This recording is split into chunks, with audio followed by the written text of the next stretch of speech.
നമസ്കാരം. മുണ്ടക്കയിലും ചൂരൽമലയിലും ഉരുൾ ദുരന്തത്തിൽ മരണസംഖ്യ 500 കടന്നേക്കുമെന്നാണ് റിപ്പോർട്ടുകൾ. 189 പേർ മരിച്ചതായാണ് വ്യാഴാഴ്ച വൈകുന്നേരം വരെ ഔദ്യോഗികമായി സ്ഥിരീകരിച്ചത്.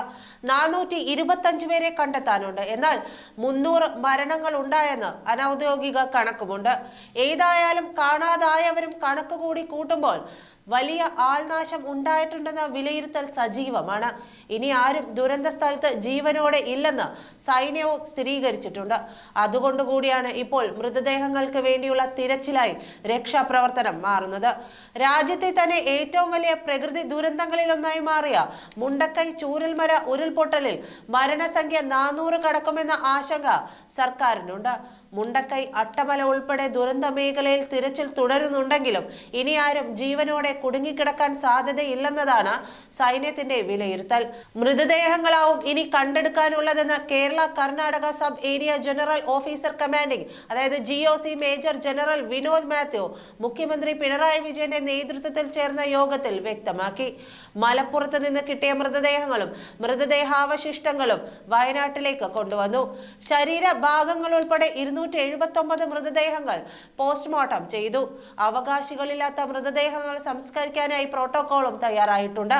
96 പേരാണ് ആശുപത്രികളിൽ ചികിത്സയിലുള്ളത്. 129 പേരെ ചികിത്സയ്ക്ക് ശേഷം ക്യാമ്പുകളിലേക്ക് മാറ്റി.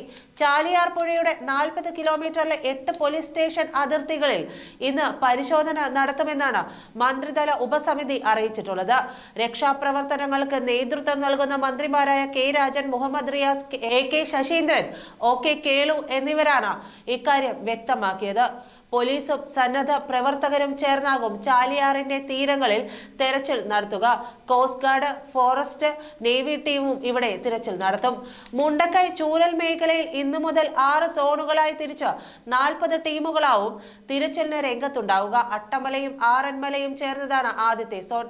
മുണ്ടക്കൈ 2ാമത്തെ സോണും പുഞ്ചിരിമട്ടം 3ാമത്തേതും വെള്ളാർമല വില്ലേജ് റോഡ് 4ാമത്തേതും GVHSS വെള്ളാർമല 5ാമത്തെ സോണും പുഴയുടെ അടിവാരം 6ാമത്തെ സോണുമാണെന്ന് മന്ത്രിതല സമിതി വ്യക്തമാക്കിയിട്ടുണ്ട്.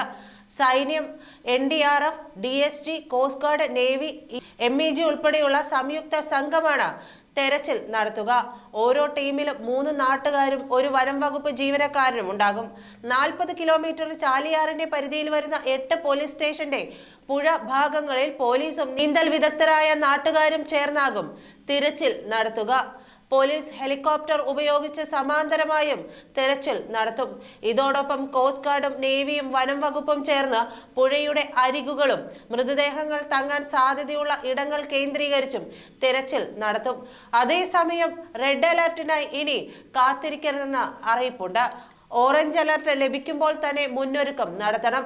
കേന്ദ്രം ഒന്നും അറിയിച്ചില്ലെന്ന മുഖ്യമന്ത്രി പിണറായി വിജയന്റെ പ്രതികരണത്തോട് കേന്ദ്ര കാലാവസ്ഥാ നിരീക്ഷണ വകുപ്പ് മേധാവി മൃത്യുഞ്ജയ് മോഹപത്രയ്ക്ക് പറയാനുള്ളത് അതാണ്.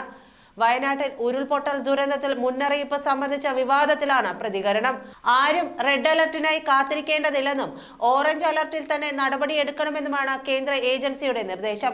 ജൂലൈ 25 മുതൽ ഓഗസ്റ്റ് 1 വരെ പടിഞ്ഞാറൻ തീരത്തും രാജ്യത്തിന്റെ മധ്യഭാഗങ്ങളിലും കനത്ത മഴ ലഭിക്കുമെന്ന് ഞങ്ങൾ പ്രവചിച്ചിരുന്നു. 25-ന് നൽകിയ യെല്ലോ അലർട്ട് ജൂലൈ 29 വരെ തുടർന്ന് 29-ന് ഓറഞ്ച് അലർട്ട് പുറപ്പെടുവിച്ചു. ജൂലൈ 30-ന് രാവിലെ 20 സെന്റിമീറ്റർ വരെ മഴ ലഭിക്കുമെന്ന് പ്രതീക്ഷിച്ച് റെഡ് അലർട്ട് നൽകി. ഓറഞ്ച് അലർട്ട് എന്നാൽ നടപടികൾക്ക് തയ്യാറാവുക എന്നതാണ് അർത്ഥമാക്കുന്നതെന്നും വിശദീകരിച്ചു. നന്ദി.